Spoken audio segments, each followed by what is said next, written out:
Hello, this is Dan Corton for Unit 13, Task 2. This is my primary research task.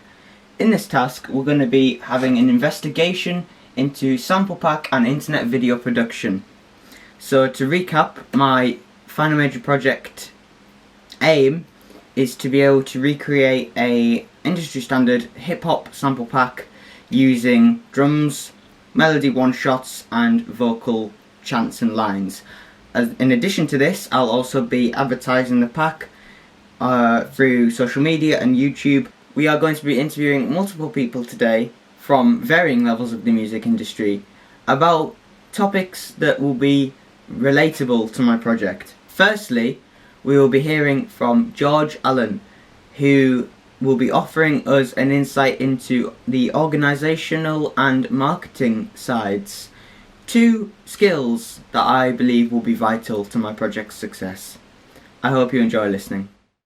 So, we are with George today to ask him some questions about organisational skills. So, George, it's great to see you. Yeah, nice to be here. So first of all, George, Mark's told us many times before that before you came to college, you used to manage a company or companies. So what company was that you actually managed? So I was working with a company called Innovia Films, which is now owned by CCL. And we were responsible for a company in Kansas in the States, Ghent in Brussels, Melbourne in Australia, and two plants at Wigton in Cumbria. And so I was looking after all the operations for those, mainly making cellophane, but also latterly making the substrate for the security, which is the banknotes that we now have in our country, the polymer ones, the £5 note, the £10, the £20 note. So we made the base for them, and then they got printed by the Bank of England. So, yeah, that's so amazing. a lot of people to look after. Yeah, that is amazing. So how many actual of them plants, if you like, did you actually manage, or were you head of all of them? From an operations point, I looked after all five. So I had something like 1,500 people I was looking after. I looked after the operations side, somebody else looked after the HR side, somebody did the finance, somebody did the marketing, somebody did the sales. So I kind of did all the production side of things. Yeah, so you were like, this many nuts need to be printed on this day and what to put it in a general view. That's right. Yeah, and why haven't you done them now? Yeah. Why is that not just quite good enough? Yeah, so you're quality control and also tell people what to do. That's amazing. So obviously that's a hell of a lot of people to manage and plants to manage. So obviously you had to have great organizational skills to be able to feed information down to all them people. So relating this skill to your music career, what do you think that it's benefited you most in? Definitely planning, being able to identify a project that you need to do and then to break it all down in all the little bits, and then be very rigorous in terms of planning out whether it's using two-dimensional Gantt charts or other software, and then being able to figure out what are the main things, how's it's going to happen, what's the critical path, what items can happen together, what items can't happen until something else has happened, what resources you need, how much time it's going to take, and just planning it, and then making sure that everybody was aware of the bits that they had to do, and just communicating constantly. It's not a case of like telling everybody once at the beginning and they'll all remember, because it doesn't work like that. So you have to continually, every day, be just double checking what everybody's doing and make sure that they know what they have to do. So doing the planning certainly helped. Yeah, definitely, especially doing all the production work. Yeah. So obviously we've worked on like projects before and I've seen this quality a lot. So this has helped you to be a leader. So obviously when you were head of sound for Rock of Ages, well, not head of sound, sorry, that was Neve. When you were the head mic technician for Rock of Ages, that was a big role to undertake, managing the performing arts students. And then also the band Portrait of a Lady we were in last year, that was very much you were very good at keeping us all on track. So do you reckon that's the same skill coming to light there? Absolutely. Yeah, those skills are absolutely transferable, as well as the people skills in terms of helping to motivate people and keeping people positive, and praising them 6 times compared to pulling them up maybe just once. So everything's done in a positive spirit, and making people believe that they can do it and they can believe in themselves. This is a key moment where George says, I need to encourage people more often than I maybe would. And this is something to bear in mind when I work with other people. But yeah, those skills, whether you're producing a theatre production, or you're recording in the studio, or you're making banknotes, it's all the same skills, and they are transferable. What would you say was the like a low point, if you could call it that? So like a time when you realized that my skills aren't maybe as good as they could be here, so I need to bring them up now, and then that changed and that developed into the skill you have today. Like what was the trigger for that, if you understand? Oh, that's a good question. Very good question. In my old work environment, or in the either the work environment, the music, both, if you like. I tell you, a good one in the theatre, when we're putting the shows on, and we were doing, when we did Greece, I did the head of sound for Greece first time round, and then Neve did the Rock of Ages, and I did all the pit band, did all the music, and that was all pretty straightforward actually. Yeah. What was like much more difficult was doing the head mics, because the production side for the music, doing the live pit band, a lot of that could be done in rehearsals, and you could get all your settings and you could save them all on the QU24. And so when you went from one song to the next, you just reset, and you'd know pretty much everybody was going to be where you needed to, and then you would just do a little bit of fine tuning by ear.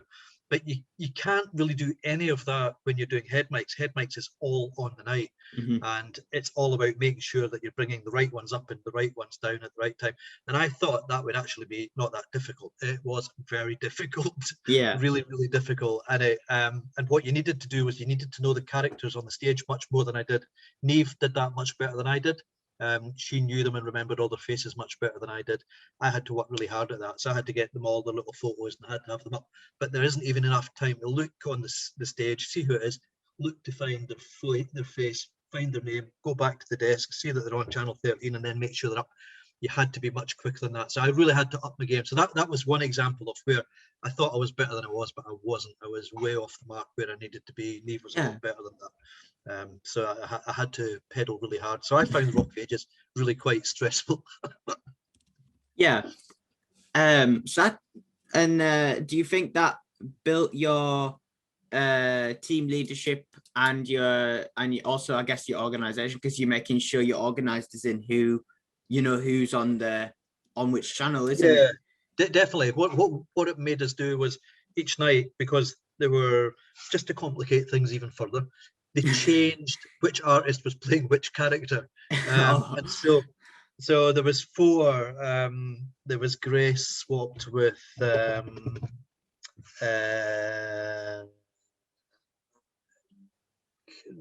can't remember her name. There was 2, and the two of the girls would swap, and there were 2 also swap. Actually, Cara swapped with someone as well. So there were about 4 people. So we had to make sure that we knew exactly who was playing who that evening, and then make sure we had the appropriate sheets up. And then what we did was we even relabeled across the channel list, so that we had the names of who was on that night, rather than have 2 names there, because that was, you just needed no confusion at all.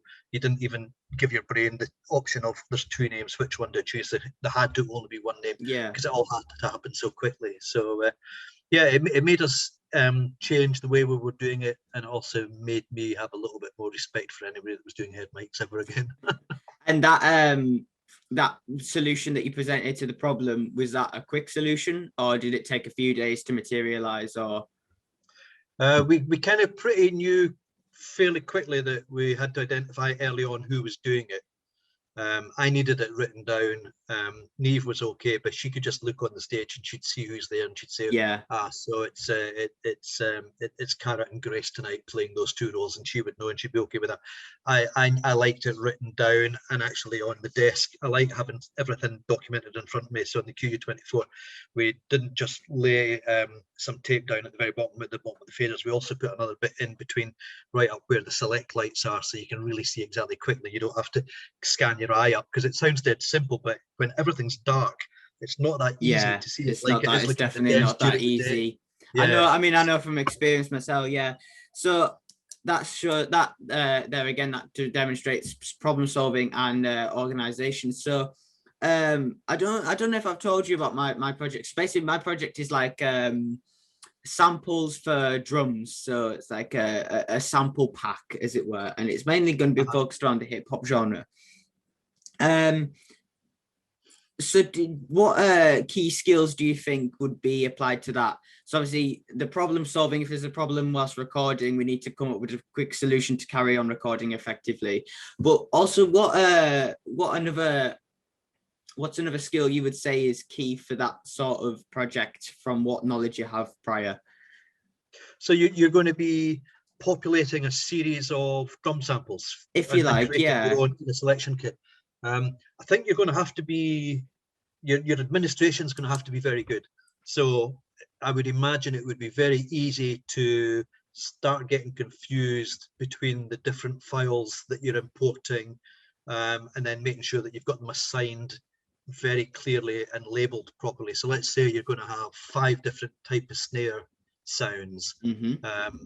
You're going to have to make sure that when you bring them in, they sit exactly where the snares should be, and you give them a decent enough name that you know, but somebody else would also be able to understand what kind of sound they're going to get depending on the name you've given it, and that you get them where the snares are and you don't have them doubled in and somehow popping up where the hi-hats are. And then you'll need to, at the end of the day, when all that's presented to the user, that all has to be clear. But as you go through the process of populating them all, you'll have to have them all rigorously identified. So maybe you've got a separate folder that's just got hi-hats, a separate folder just for snares, and just have very, very So good general file discipline. File discipline. I mean, Yeah. that's great. As I believe that's something I already have, and Mark's told me I'm quite in first year. I'm quite good at keeping the logic session in order of instrument, if you understand. And I think you are, Dan, because I liked when you sent me over the Freedom 91, the way that you had compiled that made sense, looked very straightforward. And I like how you'd also put the 2 mixes, you'd bounced it and you'd put the session back on the main folder at the bottom of the logic scene, one with the fader, one without.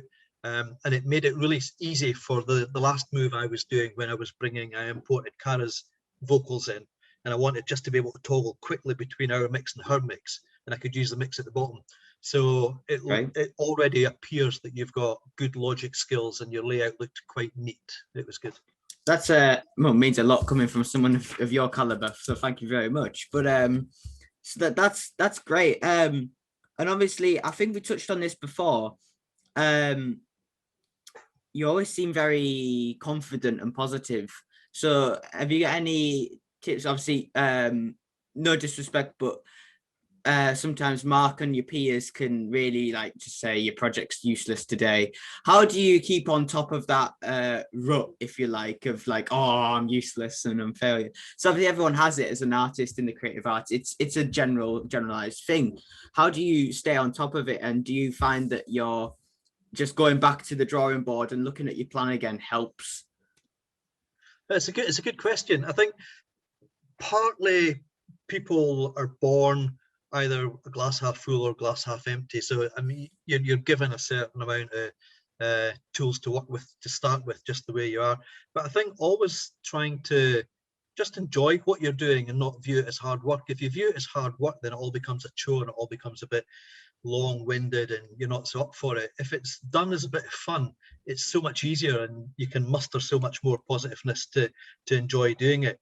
And you have to believe in yourself. And a lot of the stuff you've done already, Dan, your sound design that I looked at was brilliant. I thought it was really, really, really impressive. Thank you. Yeah. So if anybody ever says, oh, that's not very good, you're not very good, well, you don't need to listen to that, because you know that you are good and you have produced work that you know is of really good standard and very credible. So you always have that to fall back on. So the days when you think, oh, I don't know if I'm really up for this or whether I'm that good, just go and have a look at your sound design and say, well, you know what? I did that and that is amazing. So if I'm capable of doing that, I can easily do this. And just believe in yourself. Just keep telling yourself that, yes, you can do it. And if you can't and you get things that go wrong, just view them as little setbacks. Don't view them as failures, because we can always have another day and have another go at the mix, and we'll get it the next day and just work your way to the answer. Sometimes it might take you 3 days, sometimes it might take you an hour, but you can always believe you'll just work away at it and you'll eventually get it. Exactly, yeah. Very, very, very wise. And just finally, just what's your biggest piece of advice in like either in both terms of generally and also so generally in general organization and for the project for the project in particular. Sorry, I can't speak today. I think in terms of general admin, I think planning is just massively important. You can't over plan. You can't waste time planning. Even if you spend an hour at the beginning of every day figuring out what you're going to do and making notes and how you're going to and think about how you're going to attack things, that's great. So don't ever think that you're wasting your time planning. And then just work at good people skills. Smiling to people and being positive to people, and you get amazing results. If you go up to people and you can't even be bothered to present a nice, positive, outgoing position to them, then don't expect to get one back, because you have to invest in yourself to come across as somebody that people want to do business with. And if you come across smiling and happy, then you get great results back and people want to work with you. So I just interrupt you there. Just interrupt you there. You just said having good people skills. So this is actually something that I struggle with. And for this pack as well, I want to have sung phrases of melody and like R's and U's as well. So I'm thinking about in my plan, you can see for lecturing purposes in task 4 of my unit 12. I'm looking to get the music students to do this in the studio or at home. What's the best way to approach them? Because obviously I know that there was one track you did with a performing arts student. I can't remember her name now, but it was one from Greece, I think. Yeah, that was her name. Yeah. How did you go about planning? Because apparently Mark said that that you'd never spoke to her before, and you suddenly had a track. You know, so how did you go about that? How did you? Yeah, well, she was she already was a fairly decent singer-songwriter, so she could play the guitar and she had an idea in her head. And so Neve and I just spent time with her, and we got her to play it to us, and we listened to it and thought it was really good. And we just told her that it was great and that we would like to record it. And we just always concentrated on the positive bits that she was doing, which made her feel more confident, and she was very open to spending time and producing the track. It would have been easy to say, well, yeah, the chorus isn't very good, or the verse needs to be longer. But if you tackle it from the introduction is great, and the verse is really good, why don't we try a couple of things with the chorus? What do you think about doing this? And suggest things, not telling. And always trying to build on the positive bits and say, it's brilliant, but it could be even better if, rather than it's rubbish and you need to do this. So it's all about, what you've got is really good, and how about if we do these wee bits? And that's why, when I'm talking to Cara there in the band meeting, I actually thought her vocals were amazing. And when I was doing that mix, I spent so much time trying to get those bits where she did all the big long holding notes in the background, and they sounded really, really good. And I wanted her to know that. And I know that when she heard me saying that to her, she'll believe that I was being genuine, because I was. And she's recording this afternoon, so she'll have that in the back of her head when she's recording. And I tell you what, it'll make a difference. Exactly. That's the way people work. Exactly. Yeah. And I once saw a quote, and we'll get back to what we were just discussing in a minute about that general advice. But I once saw a quote online. I can't remember the source for reference, but it said a leader is someone who like works with the team, and then a boss is someone who tells the team. And would you agree that's correct? Absolutely. Yeah. A good leader can lead people and get the best out them without telling them what they have to do, because there's a bit of craftsman in everybody, and a leader's job is just to find that and pull it out. A boss that just goes and says, finish sweeping the floor, and then when you finish sweeping the floor, I want you to wipe the walls down and get on with it and hurry up, don't complain. They're just going to hate the boss. Exactly. And they're not going to want to do anything. And when people feel miserable, they generally produce miserable results. When people feel good about themselves, they can do amazing things. Exactly. So it's all about finding the good in people and then reinforcing it. That's good to hear that someone else agrees with myself. Just getting back to what we were on about there. So obviously we've got the general organisation and people skills advice there. What would you say for my particular project, just to close up this interview now? Yeah, for being able to go and talk to the other performing arts students and get some of them to sing on, I think what you want to do is find something that they've already done that you liked and use that when you're having the conversation with them. So if you want to get Cara, you could talk to Cara about how great you thought her vocals were and how she made such a lovely job of doing Freedom 90, as well as what you saw her do on Rock of Ages. And because of that, you think she's just got the kind of voice that you would like to hear doing some of the backing vocals on some of the drum sampling tracks, and build it up from that. So there's a lead in, and she'll feel nice and comfortable that you've seen the good in her, and she'll feel valued that you like her voice and want to hear it, so she'll be more willing to give it to you. So yeah, I think yeah, you use those kind of skills when you're talking with them, and then just good admin, and you've got a good enough ear in terms of knowing what sounds the drums will be like, and with the knowledge that you've got of listening to all the different genres of music that you'll have had to do through being on the course, you'll know what you need to hear in your own mind, Dan, on your drum samples. Yeah, excellent. And then and the other thing, good admin. And I know that you know that well enough, because I can remember when we were in the studio and you were mixing Ben's track. Ben's track, Rat. Yeah, Rat it was called. That was it. But you were programming the drums, and you were actually I hadn't seen this done before. You were programming a snare roll, and it's the way that you put all the little dots in. I thought, and you did it so quickly. It's the what's it called? The brush tool in the MIDI roll. The brush tool. I'd never seen that done before, and that was really, really clever. So I think you'll have no problem putting together a pack of amazing drum sounds. Yeah. Well, thank you very much, George.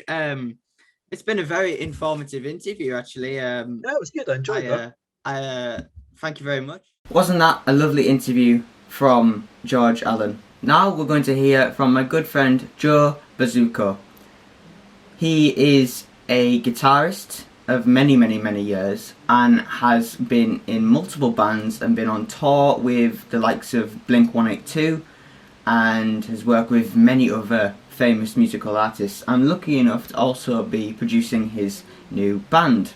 So our interview with Joe is going to be a side investigation into, was marketing easier then compared to now? What are the main differences, and what is his opinion on this question? And then we're also going to have a general discussion about his time in the music industry and if he has any tips on marketing or just in terms of production. Let's hear from Joe now. Check some Do you have any evidence to support that statement? Joe Bezuszko is Joe fine. Bezuszko, sorry. I can never pronounce your last name. Nobody can.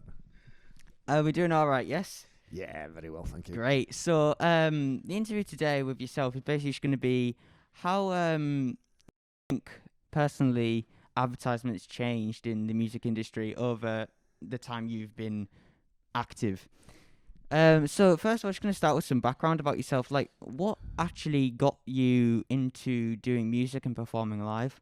Right. First started off when I was about 10 years of age, playing mandolin, of all things. Just not seriously, just twinkling about with it. And then basically at the age of 14, I got the chance of a second-hand electric guitar, and basically that was it. I was in my bedroom for 12 hours at a time, not doing homework. And who does that, right? Yeah, and playing guitar, and yeah, that's when it all started. Excellent. Quick disclaimer about coronavirus, which I forgot to mention at the beginning. We're 2 meters apart here. We've got separate microphones. This is my microphone. Got all my own gear here. What Joe's touching is Joe's. What I'm touching is mine. I've got a mask on, and Joe's had a coronavirus jab as well. So we have minimal risk of coronavirus, and we've both got each other's contact details should anything arise. Great. So that was really cool. So you started on the mandolin. Started on the mandolin, yeah. Yeah. My brother played mandolin, so obviously he had one upstairs in his bedroom, and I used to just tinkle away on the mandolin and Great. get the tunes going. Yeah. Cool. So what was your first? Obviously, my project's focused around production of music. So what was your first venture into the production or Logic-based software? I'm relatively newcomer when it comes to Logic. In the past, we always used to hire studios, go into the studios, and then we did have a Tascam. A Tascam, aye. Yeah, which was, if I remember rightly, was it 8 tracks? Could have been. I think you could 8 get it channels or to so, yeah. 16 if you started kind of bouncing things about all over the place.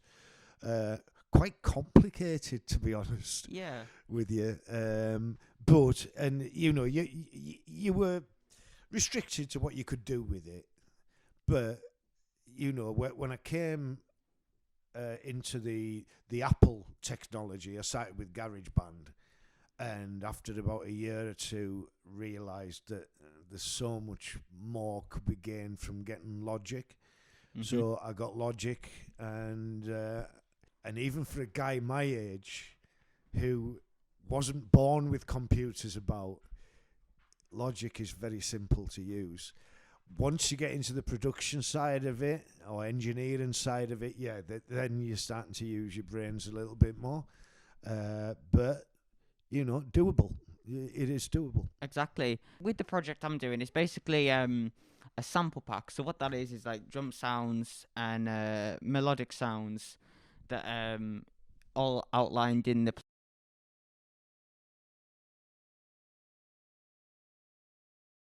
It's going to include like loops for melodies and guitars, live guitars, one shots, which is where you record one note, say C, and then you put that in the sampler and you can play it on a MIDI keyboard. So what would any tips you'd give for recording live clean guitars rather than the dirty guitars, more or less? Right, live clean sounds. Take your time getting the EQ on the amp. Mm-hmm. Pickup selector, quite important, because sometimes you can go a bit too muddy if you go on the front pickup. If you go into like the mid position and get plenty of top end on, you can come out with some really sweet sounds doing it that way. But be very careful with your top end as well. Right. Some amps, especially the one I've got, you've got presence controls. Yeah. More common on Marshall amplifiers and Blackstar amplification. Yeah, Blackstar is the one I've got.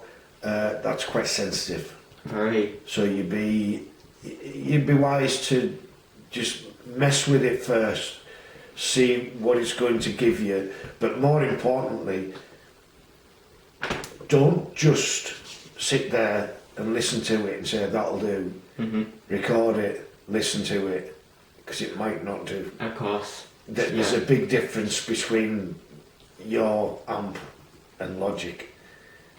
And when it's sitting alongside 15 other sounds, it's going to sound, obviously one bad sound is going to spoil the whole bunch. It does. Plan your sounds. That's what I've done for years, try and get a vision in your head. Yeah. And, you know, it's listening to what's inside your head and then go and look for it. Would you say that also using that, you mentioned that the planning your sound there, that's a really good key point, which I'm going to highlight. I think I'm going to... sorry, would you say you did that when you recorded in the studio personally? You already had the desired sound in your head to go for when you went to studio? Yeah. You've got to have something there, but don't discount what other people say as well, because sometimes that can be advantageous, listening to other people. They're hearing something you maybe don't. So that you know, that can be vital at times. You know, not necessarily every time. No. But always kind of keep an open mind. Perfect. So that was really informative. So going back to the whole topic we discussed before of then and now, because obviously you've seen a lot of the industry over the years. What would you say?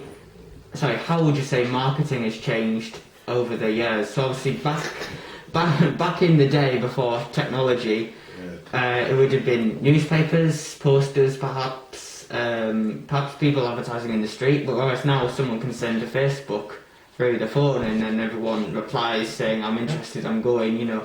So how would you say it's changed, and also is it easier now or harder? Right, this is complex. Right. You've no idea the can of worms you've just opened here.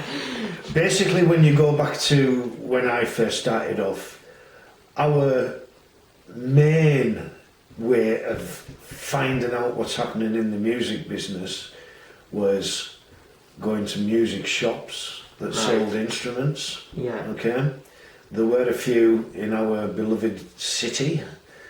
And also when you went to watch bands playing live locally, you get an idea, you know, who was using what, you know, what they were putting it through, what kind of guitars, all the rest of it. So back then, yeah, it was a much slower type of process than what it is now. Fast forwarding to the, let's call it the digital age. Yeah. Okay. About 90s, early, the 90s maybe? Yeah, I think, with MTV and stuff like that, kind of opened a it up. revolution, You know, but, you know, more importantly, you were going to see bands playing gigs in some of the bigger places, and you know, you seen what was on offer by doing that. So basically, the structure hadn't changed much up until then, but getting into present day, you just, the feeling I get is that every company out there wants your money. Yeah. That is it. It's end of story. They just want to sell, and you hear a lot of hype from the companies. My advice is don't listen to a word of it, even if Steve Vai is pushing something, he's being paid to push it. No, it's down to you. You look at all this stuff being advertised, pinch of salt. Yeah. It's not, that isn't going to sound like you on that video or on that advertisement. Okay, it sounds like the person who's playing it. Yeah. So be careful. Definitely. So that's like the then and now of the recording part of the studio, if you like, you know. So just going back again to that whole marketing thing, it's easier then or now? Because obviously a lot of people now. Companies will charge a smaller artist a lot more than bigger artists, which is just how the industry works. So in that, it's obviously maybe from a money point of view, or sorry, financial point of view, you might say it's easier back then. However, coming back to present day, bands can advertise a lot for free. So would you agree it's easier now or before? It was simpler then. Mm-hmm. It's very easy to get sucked in now. Yeah. Because everything revolves around money. Of course, yeah. So there's still an advantage to how it is now, but tread carefully. Yeah. If you're a normal, everyday punter off the streets, you know, for the big guys, no. It's not a problem. No. Because of course they're already well known, aren't they, you know? Yeah. So that's something to really bear in mind when I'm advertising my product to potential producers and artists. Yeah. So how do you personally, obviously you haven't done any of the project like mine before, but how would you go about advertising your band to the venues and the public that you play in? So obviously with me it's going to be different market that I go in, but what are some key tricks you maybe would suggest? It's good to network with people. People are always going to open doors for you. Yeah. If you get good relationships formed early on, then you'll find that the passage is way easier. Help people. Yeah. Because people like someone who's keen, someone who's enthusiastic, that comes with the keenness, but the enthusiasm and the love of the job, and don't go asking silly money to start with, Of course, yeah. Yes, everybody deserves a decent wage, but, It's not like that in the arts sector. no, but, don't get too big for your boots. Now, even some of the bigger stars out there still ain't got too big for the boots. No, but that's how they're still big stars, isn't it? Because they stay humble. It doesn't matter who you are, you're just a person. So you say, obviously, with the current situation and whatnot that's going on in the world, we can't really go out and advertise in person. So a lot of we're seeing a lot of online advertisement, and I think this is something that I can definitely take advantage of. So social media. Yeah, would you say that social media advertisement is just as good? Get it out there. You've got to think back to when I was a kid. There was none of this about. No. Now, back then, if we'd had things like Logic and the internet, hey ho, Yeah. things are getting We out might not there. be speaking now. yeah. Well, you don't know. I mean, it's one of those things that without a crystal ball. But if we had the tools back then that are available now, there was nothing to stop anybody. Use what is available in all aspects, and get as much out there as you can. If you're doing original stuff, say you're a writer, producer, anything like that, get your copyrights done. Yeah. And get it out there, So how do you go about copyright then, or do you get the firm to do that? A firm to handle it all for you? Well, I can do it through my daughter. She's a solicitor. So, all right, okay. There's an advantage for you, yeah. Now, what I have learnt recently is when it comes to copywriting, you may have one song, you may have 10 songs. Now, 10 songs you could quite happily say would fit on an album, so you could copyright those 10 songs for the price it would cost you to copyright one song, because it'll all go on one album. So be wise the way you're spending your money as well, and again, once it's copyrighted, get it out there, get as much of it out there, because people, when they fall over this stuff, usually by accident, it bites them. You don't want to be missing any tricks. Of course, absolutely. Like, I wouldn't want one of my loops used in one of the biggest songs and I don't get any credit for it. Of course.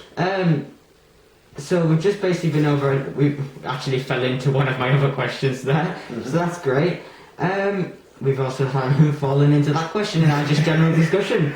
So I guess I kind of going back to the studio again. Yeah. Have you any particular studio techniques or advice, and especially with drums? Have you learnt anything over the years? Drums. The only thing I could really say about drums is kick drums, compress. Get them under control. Have you any like microphone techniques or like any Yeah, there are. Make sure first of all, make sure your skins are tuned up. Yeah. As best you can. Have them tight. You know, don't have any floppy bits with them because that just spoils everything. Of course. Good cymbals, so you've got the clarity, and then play about with mic positions as well. Yeah. You know, because it's not always the desired effects going by the book. No. And then if you wander away from the book sometimes, you find that there's little surprises. And, Yeah, exactly.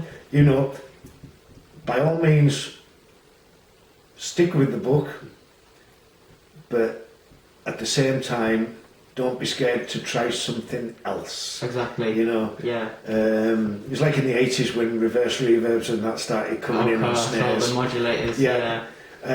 You know, great stuff nobody had ever thought about, but No, you know, of course not. made so much sense. Yeah. And, In fact, there was an album that my friend Bob showed me, and it was this band had gone into the studio to record, and the mixing desk had a fault, and it gave the bass this just really overdriven sound. So they recorded through this dodgy channel, Yeah.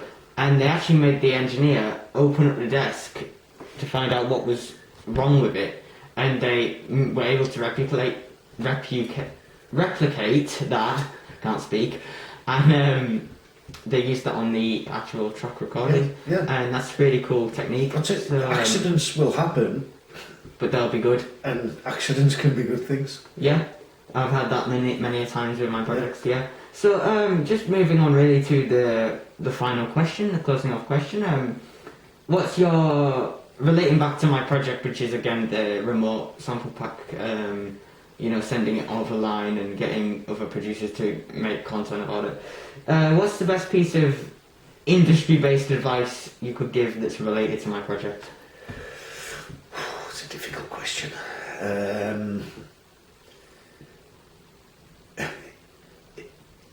If you can, as I was saying before, networking, Yeah. quite important, because people that you know that are in the business will help considerably. Yeah. It's not that there aren't people there who aren't interested in who you are, but friends of theirs giving them something in the hands and saying, have a listen to this. Mm-hmm.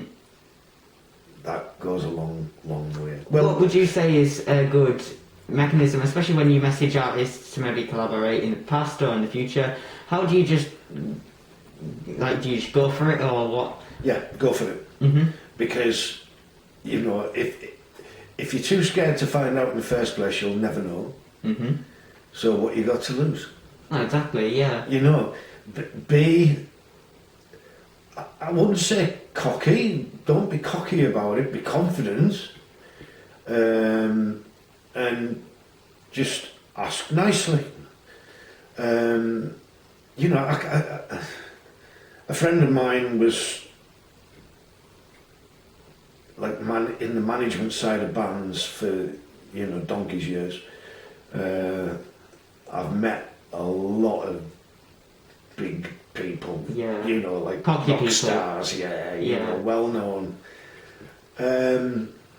Apologies for that, the camera and the computer died then, so we're just going to finish up the interview now in this part 2 section.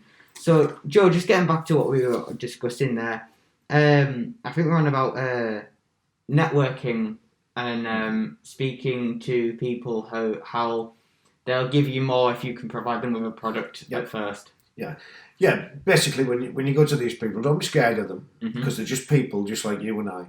A friend of mine works in the music business, in the management side of it. I've met a lot of big names over the years, and they're just normal people. So don't shove sunshine up the backsides. No. Okay. Be professional, Mm-hmm. but be yourself. Yeah. Be relaxed. Have fun. Yeah, that's half the music business, isn't it? It's having fun. Yeah, because it is. It's the fun element of the music business that people want to work with. Yeah. fun people. I mean, you know? that's why a lot of people get into the arts industry in the first place as well, because they don't want a boring 9-to-5 job, so they go and venture out into music because it's a fun career, which it is. Yeah, I mean, music can give you the most gratifying amount of pleasure that you could ever imagine, but at the same time, it can nearly destroy you as well, because Absolutely. you know, trying to find that bit for that song, Mhm, you yeah. know, sometimes Of course. it does kind of get at you, but you know that you've just got to hang in there like everything else. But again, you know, approaching these people, don't be scared to approach them. No? Just get to them, talk to them. They'll listen. Aye. If you're cocky and you know You're going to do this for me now because I want you to. So yeah, they're not going to reply. work, because you've got to think, how do you want somebody to come to you and ask you Precisely. to do something? Treat others how you'd like to be treated, yeah. Exactly. So you know, don't worry about them. And it's also your reputation as well. You're Yeah. going to uphold, you know. Mark has said many times before, oh, I'm not in the shop. As Mark has said many times before, the higher you go, the more you have to fall. You know, like the higher you go, the more you fall in the industry. It's yes. You've got to remember, when you're climbing up a ladder, then have respect for the people around you, because the higher you go up, it's further to fall. Yeah. When if you've kind of treat a lot of people with disrespect, and It'll come back and bite you. it'll bite you on the backside, and you know, you got to be careful. There's nothing wrong with not liking some people, No. you know, because you know we're all different. We all like different personalities. We're not all going to get on, of course. No, Yeah. and just you know the ones that you don't like, just don't work with them. Yeah. You know, if somebody's crossing lines, don't hesitate To call them out. to, you know, hold on a minute. That's You know, not fair. Yeah. You've got to be an adult. Don't go running, you know, talking behind the backs and stuff like that. Go to the faces and tell Of them, course. Yeah. you know, because you don't have to be disrespectful about it. All you need to be is, you know, Professional. truthful.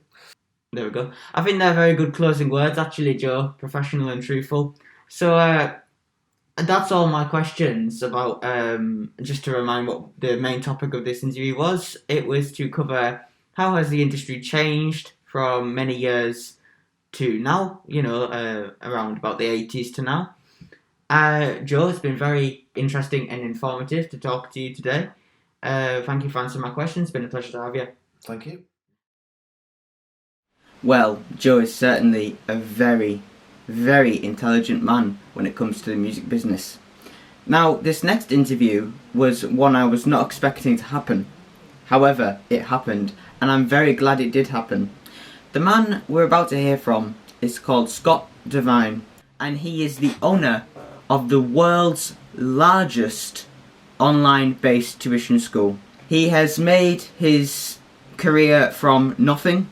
Is a very good friend of Joe's, and I was lucky enough to be put in touch with him, and he luckily agreed to an interview. This is a very big opportunity for myself, so you can understand I was nervous while doing this interview. However, nonetheless, Scott has a huge understanding of the music business, which I think is extremely beneficial to my project. I'll also be creating a completely unedited, raw version of the interview with Scott, as he's such a valuable asset to have. I hope you enjoy listening to Scott's opinions and advice as much as I enjoyed interviewing him. Let's hear from Scott now. Today we have Mr. Scott Devine from scottsbaselessons.com. Scott, it's great to have you. Hey Dan, great to be here for task number 2.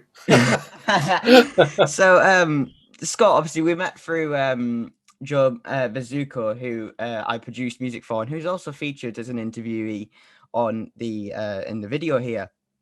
So, Scott, reading on your website, which is also linked to my portfolio, obviously you've done the cruise ships, and you've been gigging as well, and then obviously you started your company, Scott Space. And so, You've had a musician's background, let's say, but how did you get into YouTube specifically? What was the route you went down to get into it?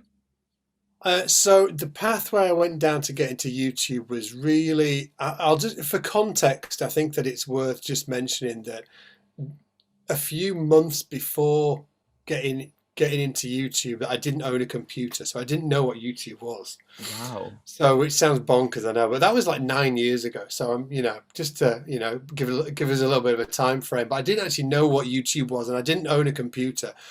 And a friend of mine said, "Hey, you should check out the internet. There's this thing called YouTube, and you can watch concerts from years ago." I was like, "What kind of stuff?" And he was like, "Oh, like Van Halen." I was like, "Get out." He was like, "Yeah." So I went round to the local internet cafe in a notoriously grimy area part of Leeds, and I went into this internet cafe, and the guy that was working there showed me how to log into Internet Explorer, the whole thing, and I found YouTube and stuff like that. Now, weirdly, around this time, I actually had stopped playing for. I had to stop playing for 5-6 months because I had a playing injury. Oh, And I had to take a bit of time off playing. So I had a bit of time on my hands. So I wasn't earning any money because I was a professional musician and I needed to play and do gigs and stuff like that to earn money. So had some time on my hands, sat down and watched, was listening to this thing or watching this thing on YouTube in this internet cafe. And I was like, oh, I wonder if there's any bass players or bass lessons on there. So, typed that into it. And there was one guy, I know this seems bonkers to say that, there was one guy in the entire YouTube yeah, ecosystem that was actually teaching any kind of bass. really. So I Incredible. thought, and I could actually manage to play for like 15 minutes at a time, and then I had to put it down, set the bass. So I thought, well, maybe to raise a little bit of money, I will be able to record a video teaching a little bit of bass, upload to this thing called YouTube. Maybe people will find it, maybe people won't. I wasn't really sure. And then I'll put my email under Yeah. the video and say, hey, if you want Skype lessons, give me a shout. Yeah. And that's how I got into making YouTube videos. So it was completely by accident. There was no aspirations of building a business. It was just necessity, really, just to pay the Yeah. rent at the time. Exactly. So obviously, I mean, 9 years ago, YouTube's only been around for 11, 12 years. So it was very early Yeah. stages. So as you can, there was a market at the time for that. I mean, I find that incredible how you said there was one guy teaching it, and I can search up now on this machine, how to play Smells Like Teen Spirit on the bass, and there'll be thousands of Yeah. teachers like yourself or creators rather, and they're just making a video about it, varying levels Yeah. of quality. So the first system you invested in, was that a Mac system or was it a Windows system? Oh man, like it was actually Sorry about that. the first bunch of kit. The first bunch of kit that I bought was a Mac actually. That was the first computer I ever bought. I had a Commodore 64 when I was 8, but let's not talk about that. So it was a Mac, and I bought a flip. There was this thing called flip cameras, which was like a weird, because you couldn't film anything on your phone. Mhm. So there was like, you could have a camcorder, but had this like a flip phone, and that was it. I just used to film the videos in my bedroom. Amazing. Yeah, it's exactly like the bedroom producer Stupid nowadays. ghetto. Yeah. So Those videos are still yeah, on the YouTube channel as well. I've left them they up are. there. Yeah, so Well, if I anybody wants mean, to go yeah, look at the old. coming from a content creator's point of view, I used to do YouTube many years ago when I was like 15, so my voice sounds high now. Think about back then, and it was all Minecraft that I'd used my capture card from the Xbox to put onto the PC, everything. Yeah. And then I left them up, but then I took them down when I came to college because it wasn't very professional to leave up. But I do like leaving my content up now because it shows the journey of how you've progressed, and I think that shows a very mature and humble person, which is really good, Yeah, absolutely. I think that it's also great to look back at how far you've come. I think it's really, when it comes to sort of like business building, I think that it's like anything, it's like learning any skill. It's actually for most people, it's hard, So it's and especially when Definitely. you're when you're really pushing it and you're really digging in and grinding it out. So it is nice sometimes to look back and think, oh, actually, I have come quite a long way. You have, It yeah. has been a bit of a wild ride. And this is exactly how I look at my native instrument is guitar. I tried piano and then I got guitar, and from the guitar I've picked up bass because I kind of taught myself the guitar, you see. Okay. So that's amazing. So you had the Mac as a first system, you got YouTube completely as a friend's suggestion.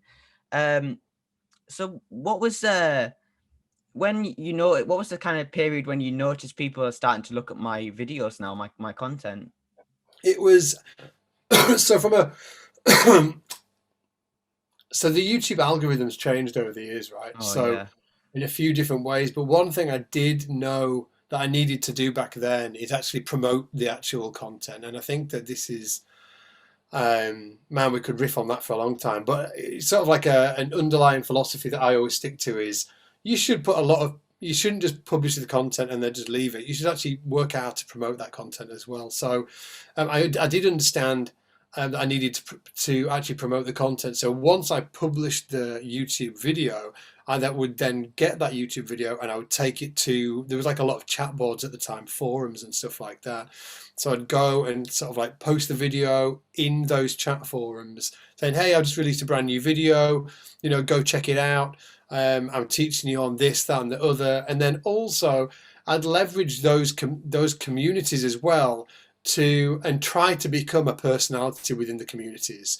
So there was 2 specific communities online that I was really focused on, obviously bass players. But I did make sure that every single day I was going in there, spending like 60 to 90 minutes every single day, helping people out in those communities, Or being active in knowing the that it was community. going to, I didn't really understand sort of like what the long game was, but I knew that helping the community and just adding value was going to be a key part of the strategy, whatever the strategy was anyway. And when I started doing that, that's when I started getting traction on the YouTube videos. And people are still using that. So if you take sort of like Gary Vaynerchuk, for instance, right? So that's what he's doing. He goes to his community, he adds value. So right now, there's just a lot of different ways to add value to a community. You can add value to a community through Instagram, through Facebook, through going live on different social platforms. But it was always from that value perspective, not how we can not how we can get more views. The views are sort of like a byproduct of the value that you add in the community. So you'd say, I mean, I don't think that method has actually changed very much because I use a program called Discord, which is basically a bunch of different servers, and each server is a community. And there's 2 servers on there that my friend owns because it's his Twitch streaming server, and then the other one is his friend's Quebec. Long Live Quebec, his name is, and he's got it's well over 100, maybe 400 members in there, and he's got a channel in there that you can post your content in, but you have to have a specific role, it's called, to post in there. And I've got that through being active in that community and helping people. So I think it's still the same. Value. Yeah. Your status rises within that community. Same as like on Twitches, there's different ways of doing that on Twitch as well. Yeah. But I think that and that's a key part of marketing actually, is sort of like adding value. I think that marketing actually should add value in a way. At least in this era, it's as much about community building and value adding than it is about sort of like messaging and understanding how to get a click and all of that good stuff as well. Like right now, everybody, you have to optimize everything. You've got to optimize the title. So that's why if anybody's ever watched YouTube and you're wondering why do people keep on using these sort of like hyperbolic titles that are so over the top, 3 ways to do this, 5 reasons you should not do this, the 10 best things about Austin. Do you know what I mean? Like that kind of thing. The reason why those titles like that is because YouTube rewards clicks. So the more clickbaity, hyperbolic you can get away with in terms of a title, YouTube's actually going to reward that. So that's one part of it. And then also the thumbnail as well, you know, so it's like really optimizing for that click. So, and then even when you get into the content itself, like you can optimize the content as well. So it's like optimizing the title, optimizing the thumbnail, and then once you get them on into the video, you have to optimize the content, the format of the content to actually for watch time. So you've got to retain them for as long as possible, which is why a lot of, so if you take, like you'll have seen sort of like something called a cold open to a video, right? Where within the first 10 or 15 seconds of the video, they've taken the most dramatic or thought kind of, you know, capturing Part moment of the video, yeah. They put it right at the front, they'll play it, and then it's into something else. Well, it's called a hook, right? So they're hooking you into the content to retain you through the video. Then when you get into the format, it's going to be choppy. There's going to be memes popping in. There's going to be like, look at somebody like, I don't know, Logan Paul, for instance, or Mr. Beast. It's like super choppy all the way through because the editors are having to do that to retain the viewership to get the actual videos to perform. So it's actually turned into much more of a science on YouTube in terms of like being a creator than it was back then. As you say, it's turned into more of a sciencey thing, and you mentioned about the editors. I think you've got a team that helps you with your content creation, don't they? Yeah, so I've got so just to give you sort of like context on what I'm doing right now. So yeah, we've got the YouTube channel, and the YouTube channel's coming up to, I don't know, we've got like over 900,000 subscribers anyway on the YouTube channel. Yeah, I think 980 last I looked. Yeah, I think we're going to hit 1 million this year, which is going to be like super cool. I've actually not got any of the plaques or anything. I never, because I always tell myself, I've never, you have to apply for them, and I've never applied. I just thought I'm not going to apply until I get to 1 million. So when we get to 1 million, I will apply for that plaque. Yeah, that's the one. But in terms of the team, so we've got the YouTube channel, but what I actually do as a job is run an online school, which is connected with the YouTube channel, as it were. So YouTube is the top of funnel, you know, to use a marketing term. YouTube's an awareness channel, top of funnel, same as our Instagram channel, same as our Facebook channel. They're all just top of funnel channels, and they all channel into our site, which is scottsbaselessons.com, which is an online school, which is, the way that I tell my parents about it is it's Netflix for bass players. Yeah. So Netflix, you log in, you watch Walter White doing his thing, you know, Walter White and Jesse or whatever, you know, series that you're watching.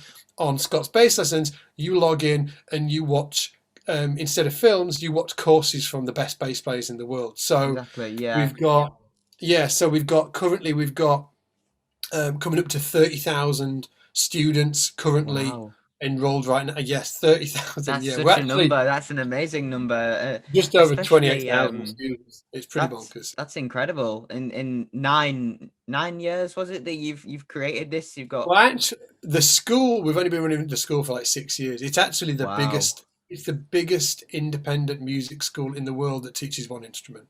That is. So the bigger ones. Title. Yeah, there's bigger ones doing guitar. There's one more bigger one in guitar. Fender Play is bigger, but all of the single guitar ones are actually smaller than SBL. And there's a huge drum one as well, but I think they've got like 24,000. So we're actually the biggest one in the world. That's biggest independent music school in the world. That's definitely a world record. Pretty cool. Pretty cool. Yeah, so we've got world record. And then in terms of the team, we've got around 30 full-time staff. So, and that's organized into different different business groups. So we've got like marketing, we've got a marketing department, we've got a content department, we've got an education department, we've got community department, we've got operations, and then we've got like a bunch of project managers working across the entire piece, making sure that everything doesn't fall over. And then in terms of how we run the team as well, what's unique about our team is that it's completely distributed. Mm-hmm. So we have no like one location. So for instance, the operations manager is in Bath in the UK. Mm-hmm. The marketing manager lives in New York. The head of strategy lives in Atlanta. So it's very remote. Oh, it's super remote. Yeah, we've got the head of all of our social channels lives in Mexico. Wow. He's a fantastic bass player. We've got the furthest east. We've got Travis, who's a project manager who lives in Japan. So we've got like Japan to San Francisco. That's the. Oh, and then we've got videographers in LA, New Yeah. York. So we've got like there's a lot of us. very wide community, definitely. When was the turning moment that you realized I can stop doing that and use the school or the YouTube as my full-time income? Like, when was that? How many years after would you Great say? question, yeah. Okay, so for 2 years, I earned pretty much nothing from it at all. Nothing, because I had only I was an experienced musician, but I knew nothing about business. So all I was trying to do is get Skype lessons. I was like, hey, watch my video lesson. If you want a Skype lesson, email me at this email address, right? So I was teaching on Skype a few hours a week. But something I learned from somebody I was studying online is that if you trade your hours for money, you're going to be limited to the amount of money you earn, right? Because you've only got a certain amount of hours in the day. So it's, so some people, you might want to think about it, might not want to trade hours for money. And I was like, okay, that seems like a smart thing to do. How can I not trade hours for money? So I put a few courses together, recorded them, just pre-recorded courses, and started selling those.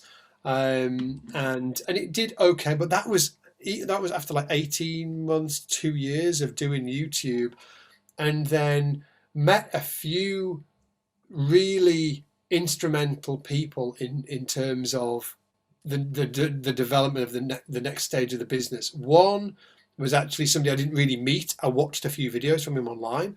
I saw a video. It was a guy called Brendan Bashard, who is a sort of like online marketer, more kind of sort of like in the health and development space at the minute. And he was teaching how to market things online. So I watched this 1 hour video on YouTube, and I just thought, I could do that for base.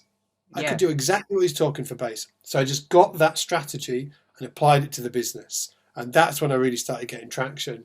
And then the other thing that I did, key, is that somebody emailed me and said, hey, I'm a really great copywriter. In fact, I'm a marketing copywriter by trade. This is what I do. Okay. I'm also a really like nerdy bass player.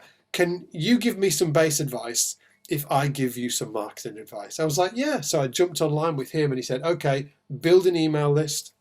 He said, you've got to start building an email list, because that is a distribution channel that you own. That's not Facebook, that's not YouTube, that's not Instagram. It's a distribution channel that you own. So I was like, okay, start building an email list. And then secondly, he said, and then he gave me some nerdy product. I was trying to sell like 5 or 6 different courses. He said, just bundle them all into one and sell one thing. It's easier to sell one thing than 6. I was like, really? He was like, yeah.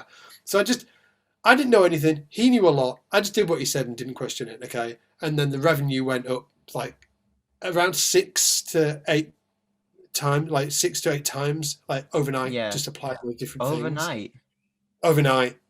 Oh, and another thing, this is a fantastic one, again, that added to that as well. He's like, why are you charging in pounds on your website? He said, you are marketing yourself to a global audience. Why are you charging pounds? I was like, what? He said, everybody in the world knows what their currency is in dollars. Nobody knows or cares about pounds. I was like, oh, okay. So I just changed everything to dollars, and suddenly sales went up. The sell in dollar, basically. Selling dollars, yeah. Like Selling now, dollars. the technology, so if you're in England and you look on, you can see dollars if you're in the US. So there's not that, but back then there wasn't. So obviously something that has been going throughout this whole lockdown situation and through the past year, everyone's been, 2020 wasn't a good year, and it was all right in some ways, it wasn't in others.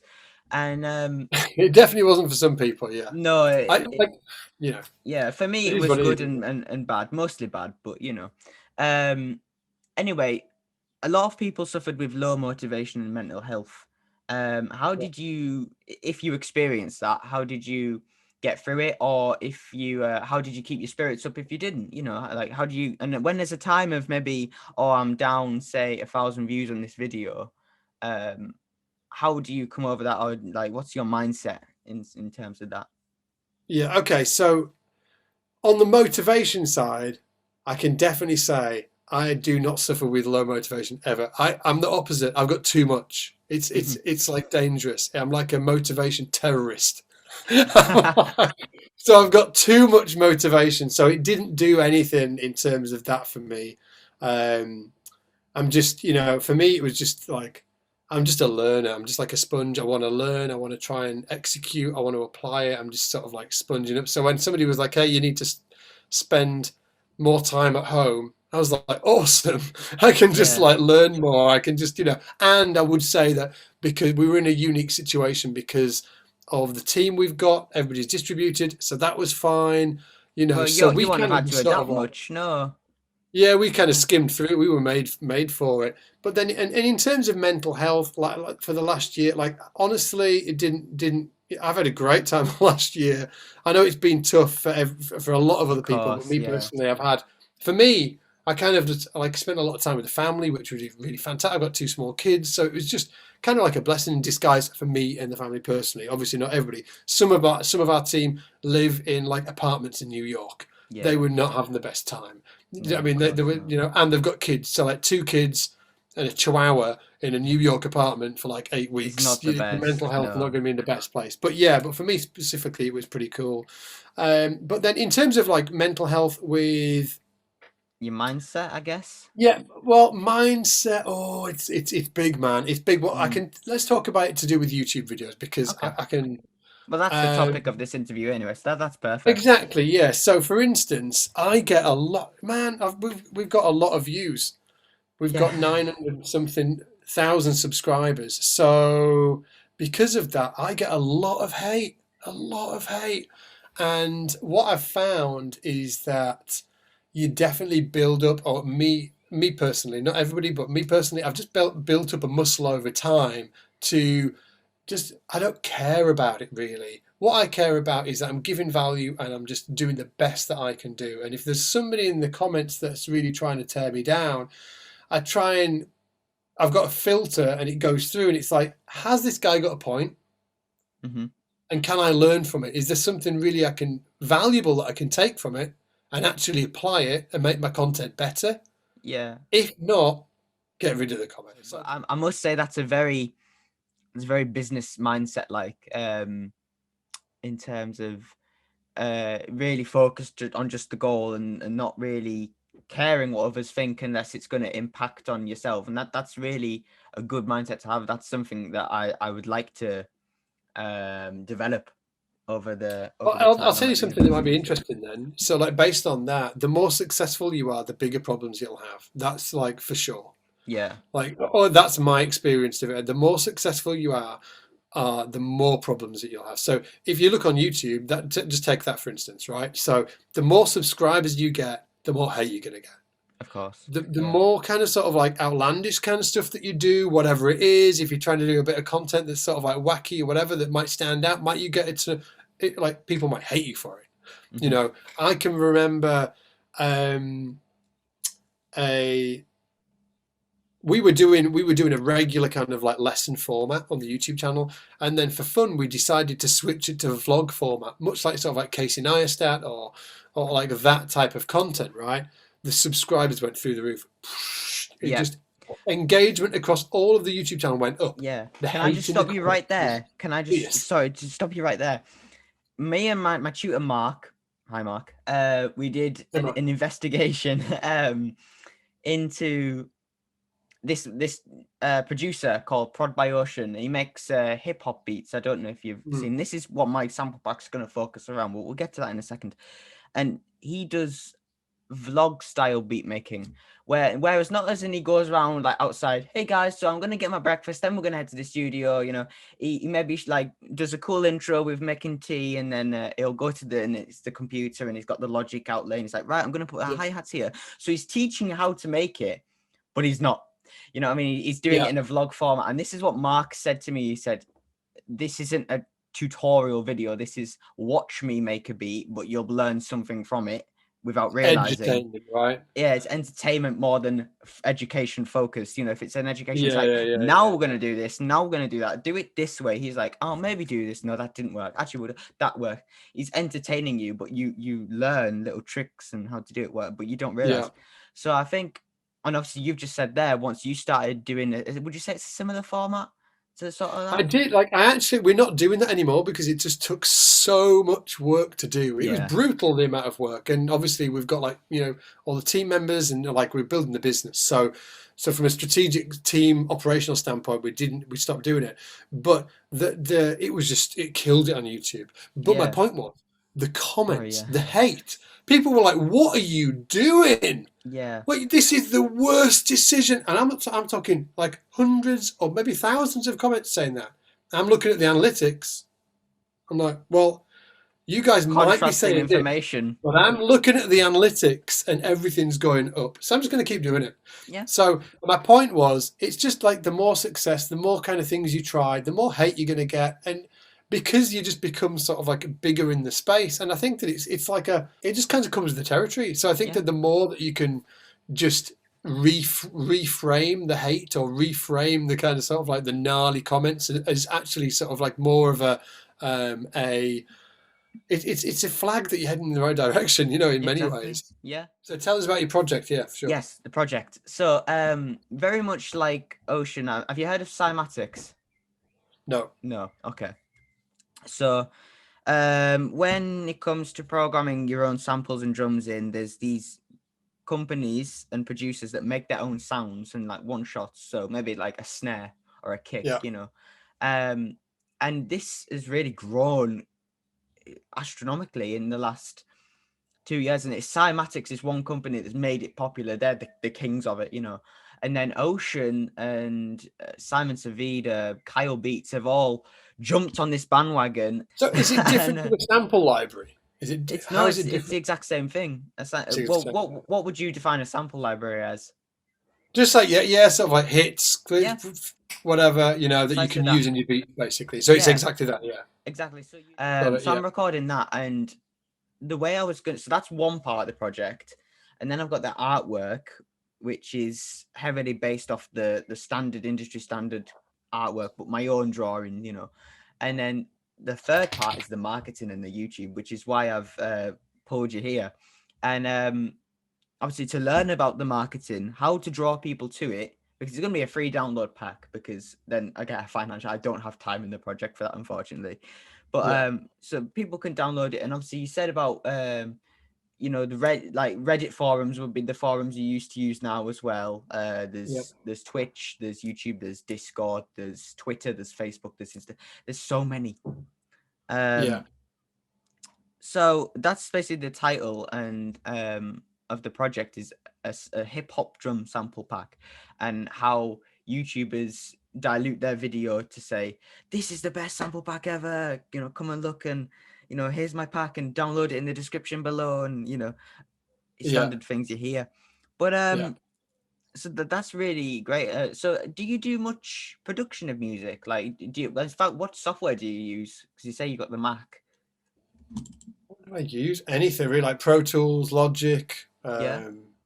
They're the two that I've used. Like your primarily used ones, your primary. Yeah, like DAWs. Logic more now. GarageBand even, like on a Mac, if GarageBand, I haven't got Logic on it. I mean, I'll just sort of like plug it in to sort of like, that's how I do it. Yeah, that's how I do it.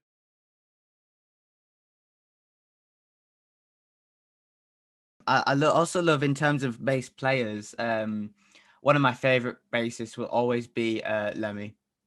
The way he transformed the bass, Yeah. I think it's incredible how obviously he plays it like a guitar, doesn't he? It's incredible. He did. He was totally unique, wasn't he? And I think Billie Eilish, someone like her, bringing a new lease of life, a clean slate to the industry is amazing. Like Phineas, I mean, you watch one of Phineas's productions on YouTube, and the amount of layers and the simplicity of the beats that he makes and everything, it's incredible. And I think this is like there's set standards in the industry. Like, you must do this, you must produce like that, you must use this compressor, you must use. No, there's no rules. If it sounds good, it sounds good. I'm very into that. It's interesting, isn't it? Yeah, I think that the industry has gone. It's really great to look at it over time. I think that it'll be interesting to see what happens as online becomes more online. And I guess that. Because if you look at different eras through time, you had sort of like the 60s with Motown and the 70s with disco, and punk, and the 80s with new age and that whole 80s sound, and then the 90s obviously with really sounded like grunge was the biggest thing in the 90s, and then also boy bands at the end of the 90s, and then in the 2000s it was like a lot of boy bands and stuff like that. That was the, you know, a kind of a whole huge genre that hasn't really happened again since then, which I think is really interesting. If you think sort of like the Motown side, like, you know, punk, rock, hair metal, all of these real sort of like unique things, it doesn't really happen anymore. And I think it's because it's been distributed, and we're living in more of a, we're living in an ecosystem right now that's much more fueled by, well, it's democratized as well in terms of, or you don't really need to have a record label anymore. You can create your own platform. You can just take control of it. So it's really just this huge mixing pot now of creation, much more creation, you know, and more creators. And I think from a creator's perspective, I think it's wicked. Like, I really think I don't think there's ever been a better time to be alive right now. Unfortunately, if any older generation be watching this, I'm very sorry, but I'm going to scrutinize you a bit. I was talking to my manager at work, basically Scott. I work at a local garden nursery, and I was telling Mary about it, and I was telling about Quebec, and you know how he makes a living on this Twitch, and she said, so people just watch him play games and on the computer. Why aren't they doing it themselves? Why are they doing this? Why is he watching a bass video? Why is he not playing it himself? Why is he not doing that? And it's trying to explain to them that this is the new way people make money. This is the digital age, and they don't understand it. Like, obviously we work, I mean, you can probably see under my nails, I've got mud under my nails because gardener, you know, and everything. The graft is how they made their money, and that's how it was back then, but everything's digitalized now, and unfortunately they can't get it. So I think that, you know, the generation with the mobile phones and the content creators have so much free reign than we did back. I mean, when, for example, when my dad was a boy in 60s, 70s, you know, something I'd like to do in the future is actually become a teacher in education. But that's something I was gonna quickly ask, because I know we've only got a few more minutes remaining, really. Go for it. So does anyone in your team or do you yourself have education qualifications? Like, have you ever been to teacher training, if you got what I mean? No. I did get a degree. I got a degree, actually. I went back and got my degree after I started the business. Was that in music?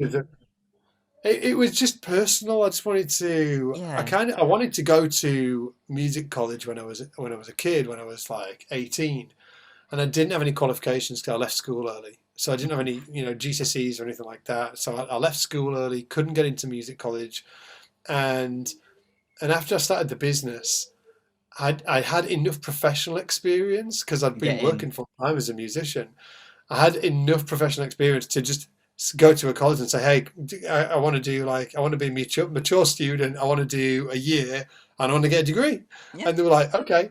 So I did. So while I was running the business, I did a degree part-time. Well, not even part-time. That's sort of like, I did a degree in 1 year. So obviously Mr. Quebec's partner, Miss Jana, whose Twitch and that will be linked in the description for the viewers. She's an insanely talented artist. I was on stream with her the other night, and we were having a discussion in the chat through Twitch. How does she balance uni with streaming and her content creation? Well, it's easier for her because she's doing an art-based course. She can just turn the camera on and film what she's doing for uni, you know. And this is what I can do at uni. I can just turn the PC on. Right, I'm mixing this track for uni today. Come say hi, give me money, you know, as it were, to put it simply. So how did you balance that at uni then? Like, obviously, because you've got to have time for your friends at uni as well, and your coursework comes first. And you know. How do I balance my time? Even now as well. So like, I work a lot. I think that's the sort of like the main kind of like just the headline is I work a lot. So and I've got 2 young kids now, so I used to work even more back then. So I probably used to start work at like, I don't know, like, I used to work all the time. Just essentially, I didn't ever watch TV. Workaholic, yeah. I just worked all the time. Just worked all the time because I loved it. So there wasn't I didn't really ever sort of like have a challenge to balance what I was doing. It was just really just doing it all the time.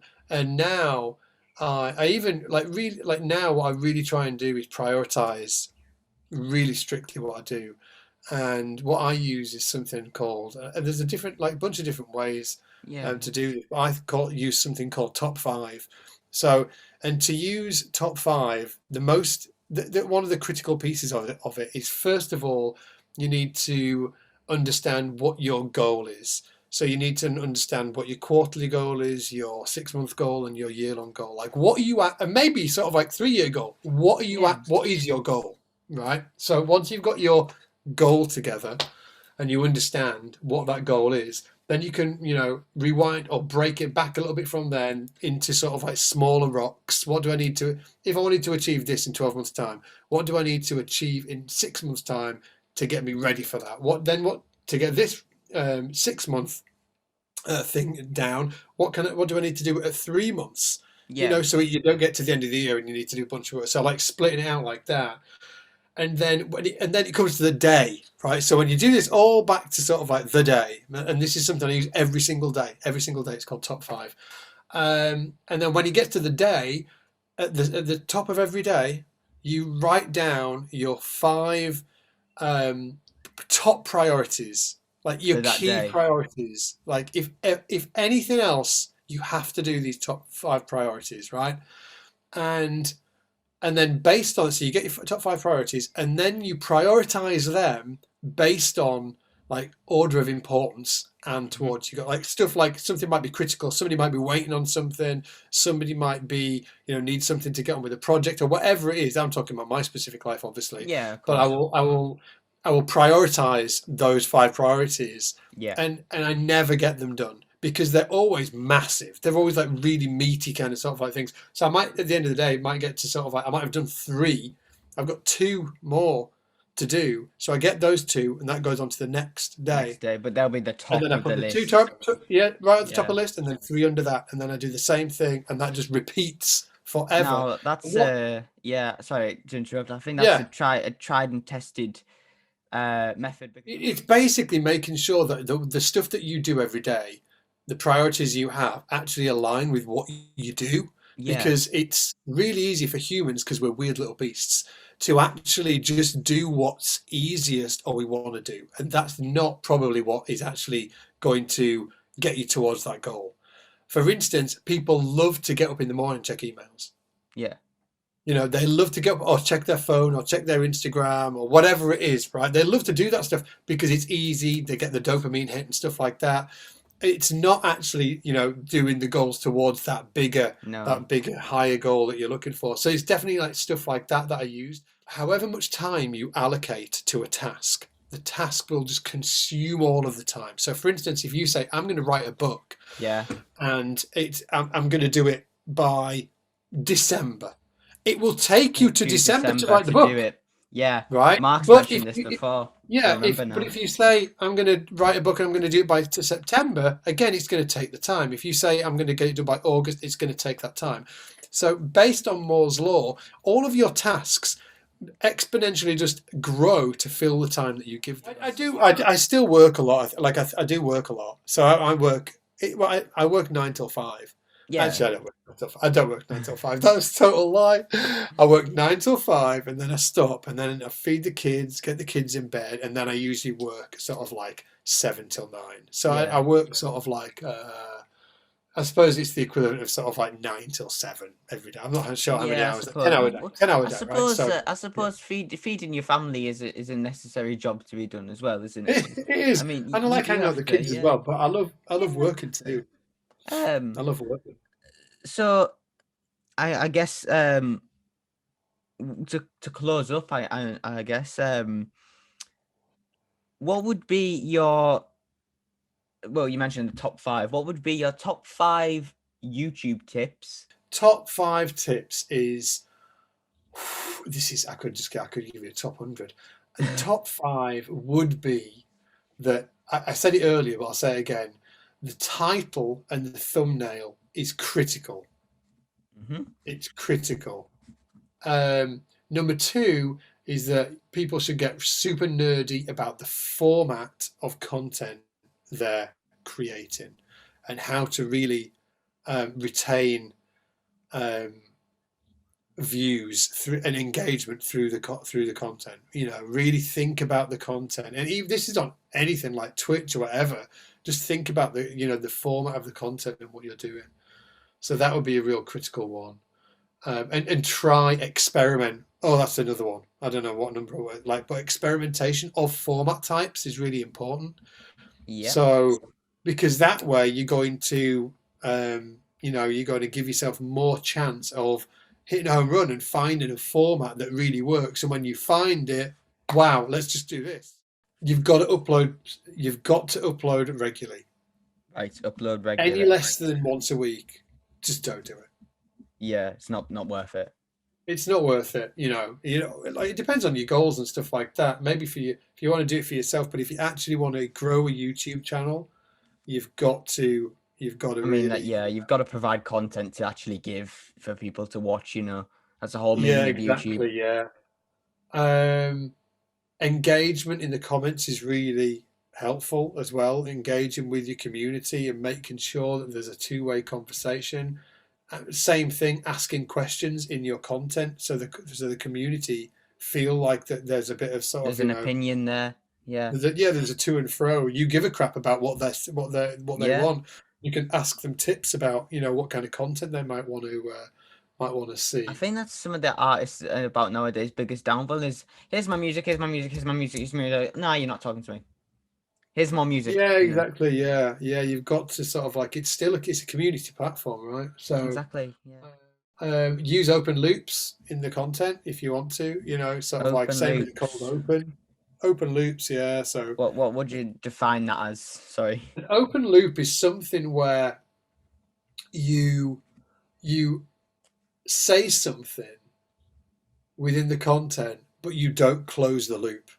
You close the loop later. So you say something. So it's like a cold open, right? So a cold open is when you do that cold open. The hook. It's like a hook, right? The hook. You can put hooks in the content. Right. Now so you can be sort of making a piece of content about something and be like, oh, and by the way, this freaking crazy thing happened to me in the supermarket the other day. I'll tell you about it later in this video, but first of all, let's talk about this. Yeah, and everybody's like, oh, what happened in the supermarket? Come on, bro. Whatever it is, yeah. So try different categories of content.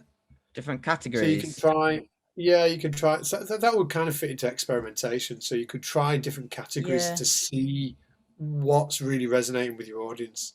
No further questions. If there's anything you'd like to add on to what we've man. I just wanted to thank you for obviously having the conversation. It's been a wicked time hanging out here. Likewise, really enjoyed it. Always geeky. I'm super geeky. I love talking about this stuff. And send my love to Joe as well. Wicked man. Hey Dan, it's been really great to meet you, mate. Absolutely. Likewise. I never thought I'd meet someone of your caliber. It's amazing, Get away. You don't mean that. And, I'll see you later, mate. Yeah. Thank you very much, Scott. Have a good one, mate. Take it easy. Bye. Bye now. Bye. So that was a lovely discussion we just had with Scott, wasn't it? As I say, I'll be creating a completely unedited version of that on the channel soon. I'd like to thank all the interviewees who agreed to do an interview and put forward their opinions to the project. So, what do I think's come out of the project? Well, I certainly agree with most of the information that was provided, and I think that with the skills I have been told, specifically the skills from Scott about always working and always striving to do better, are very significant. I also have took into account the people skills that I've learned new things from Joe about. There were some things that he said in the interview that I didn't expect him to say actually, and really struck a chord. And George provided some amazing organisational skills, most of which we'd learnt together as we've now known each other for 3 years and been on the same course for 1 year. I'd like to thank all the interviewees that were interviewed. I'd like to thank Joe for putting me in touch with Scott, and I'd also like to thank Scott for agreeing to do an interview. I'd like to thank you all for watching, and I'll see you in the next video. Cheers, guys. I try so